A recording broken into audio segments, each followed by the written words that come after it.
네, 여러분 안녕하십니까? 여러분들 지금 국면을 어떻게 보십니까? 윤석열 대통령, 그 다음에 더불어민주당, 지금 그 대치 국면이 계속되고 있는 것 같은데, 팽팽합니까? 아니면 어느 한쪽으로 기울어져 있습니까? 누가 유리합니까?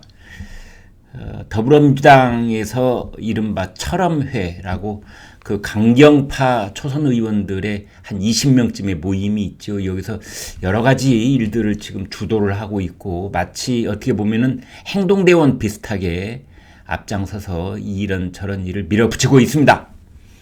이제 그 사람들 뒤에는 행동대원들보다는 좀 높은 단계의 중간 보스들이 또 진을 치고 있는 게 아닌가, 이런 구도 설정을 저는 개인적으로 하고 있습니다. 일단 현재 국면을 한번 보겠습니다. 더불어민주당이 이거를 입법 독재라고 해야 되나요? 여의도 독재라고 해야 되나요? 입법 독주? 그런 말은 너무 약한 것 같아요. 이제 이 단계에서는 민주당 독재, 저는 이렇게 부를 수밖에 없는 상황이다 라고 보는데요. 일단 더불어민주당의 맹성규 의원, 그 다음에 조응천 의원 등등이 국회법 개정안을 발의를 했습니다. 이번에 국회법 개정안은 국회법 중에 어디를 고쳤느냐 하면은 이 대통령의 시행령을 국회가 수정할 수 있는 권한을 갖게 하는 그러한 대목을 고친 겁니다. 지금까지 국회법은 대통령의 시행령을 검토할 수 있다 에서 끝나 있는 방면에, 이번에 고친 국회법은 시정을 요구하고 해당 기관장에게 그 결과를 보고토록 의무를 지우는, 그래서 강제 규정으로 바뀌는 겁니다. 검토를 한다, 이건 임의 규정이라고 할 수 있는데요. 이걸 더 강화를 한 겁니다.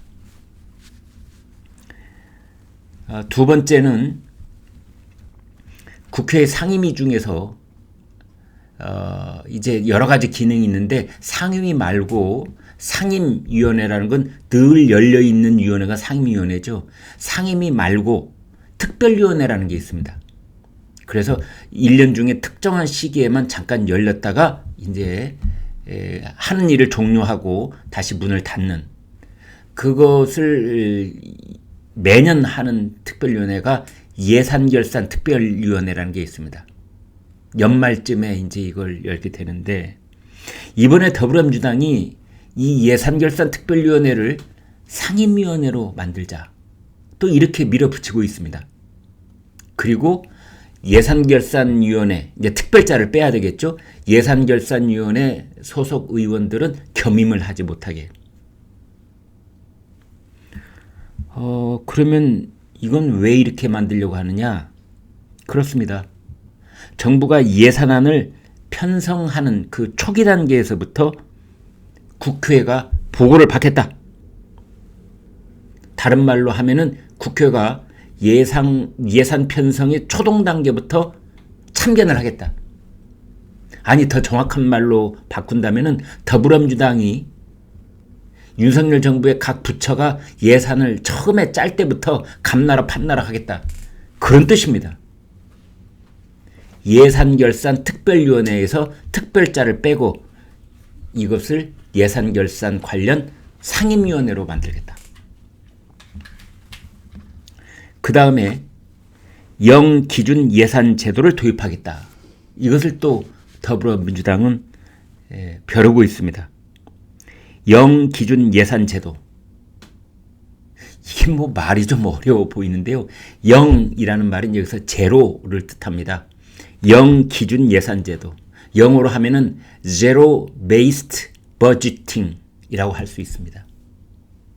그러니까 가령 2022년이 올해지 않습니까? 내년 2023년도의 예산은 2022년을 기준으로 해서 얼마만큼 더 늘릴 것인가, 그대로 유지할 것인가, 아니면 좀 감해갈 것인가, 이렇게 이제 예산을 짜는 게 보통인데요. 제로 베이스드 버지팅이라는 건 그렇게 안 하고, 작년에 얼마를 어떤 규모로 예산을 책정했던 그거는 따지지 말고 어떤 사업이 시작했던 그 원년에서부터 다시 재검토하자 이런 겁니다. 이거를 하려면은 국가재정법, 국회 예산정책처법 이것을 개정을 해야 되는데 이 법도 더불어민주당이 곧 밀어붙일 것으로 그렇게 보입니다. 그래서 국회법 개정안, 예산결산특별위원회의 상임위원회화, 그 다음에 영기준 예산제도 이제 이거를 지금 밀어붙이고 있고 국회법 개정안은 이미 발의가 됐습니다. 이 중에서도 지금 국회법 개정안 이게 문제인데요. 사실은 시행령 통제법입니다. 대통령의 고유 권한인 시행령을 국회가 뺏어오겠다는 겁니다. 국회의 허락을 받고 국회가 지시하는 대로 시행령을 만들지 않으면 그것에 대해서 국회가 브레이크를 걸도록 하겠다. 어떻게 보면 삼권 분립의 그 근본을 허물어뜨릴 수도 있는 이제 그런 시도를 밀어붙이고 있는 겁니다. 당연히 윤석열 대통령이 이건 곤란하다, 아니다 이렇게 반응을 했죠. 윤석열 대통령도 엘리트 법조인 중에 한 사람입니다. 누구보다도 이 법이 어떤 의미가 있고 현행 법과 어떻게 충돌하는지를 잘 알고 있는 겁니다. 윤석열 대통령이 이렇게 말했습니다. 시행령에 대해 수정 요구권을 갖는 것은 국회 법상 유연 소지가 좀 많다. 국회에서는 법률을 더 구체화하거나 개정을 해서 시행령이 법률의 효력이 유배되면 시행령을 무화시킬 수 있다. 그런데 시행령은 대통령이 정하는 거고 시행령의 문제를 해결하는 방법은 헌법에 정해져 있는 방식과 절차를 따라야 한다. 이게 윤석열 대통령의 인식입니다. 네, 여러분. 다시 말하자면 헌법 107조 2항을 보면은요. 그러니까 시행령이 현행 법률에 어긋나는지 충돌하는지 여부를 심사하고 판단하는 데는 대법원이 할 수 있다고 되어 있습니다. 대법원이.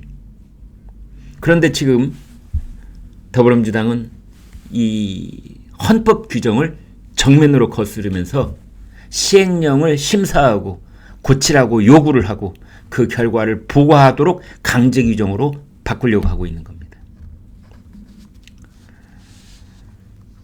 권성동 국민의힘 원내대표도 이렇게 말했습니다. 민주당의 국회법 개정안은 예산 편성권을 국회로 가져오겠다는 주장만큼이나 반헌법적이다. 이런 상황입니다.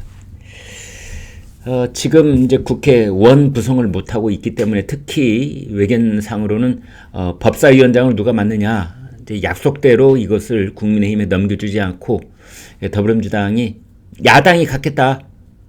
전통적으로 야당이 갖지 않았느냐 그러면서 한사코 법사위원장 자리를 안 놓으려고 하고 있는 겁니다. 그러니까 국회의장은 물론이려니와 법사위원장까지 한 손에 거머쥐겠다.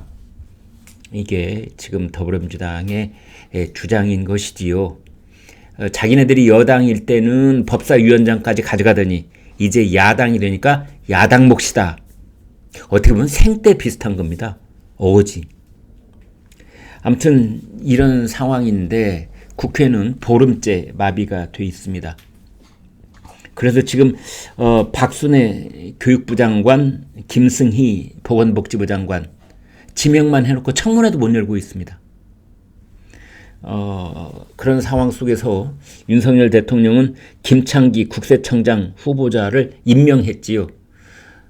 청문회 없이 임명하는, 그러니까 청문회에서 뭐 부적격이라든지 청문회에서 보고서 채택을 안 했다든지 그럼에도 불구하고 대통령이 임명하는 케이스 말고 아예 청문회 자체가 열리지 않은 상태에서 장관을 임명하는 첫 케이스가 됐습니다. 그러니까 윤석열 대통령도 대통령이 해야 될 일을 뚜벅 걸어가고 있는 셈입니다. 이런 상황 속에서 이제 두 장관 후보자의 임명이 한없이 미뤄지고 있고 청문회 날짜도 못 잡고 있고 이런 상황이 이루어지고 있는데 아무튼 국회 원 구성은 물론이려니와 윤석열 대통령과 민주당의 강경파, 한마디로 요약하면 저는 그렇다고 봅니다. 윤석열 대통령 이쪽에는 민주당 강경파가 지금 때 아닌 대치 국면을 노정하고 있는데 윤석열 대통령이 우세 국면을 리드하고 있다. 이렇게 결론을 내려보겠습니다.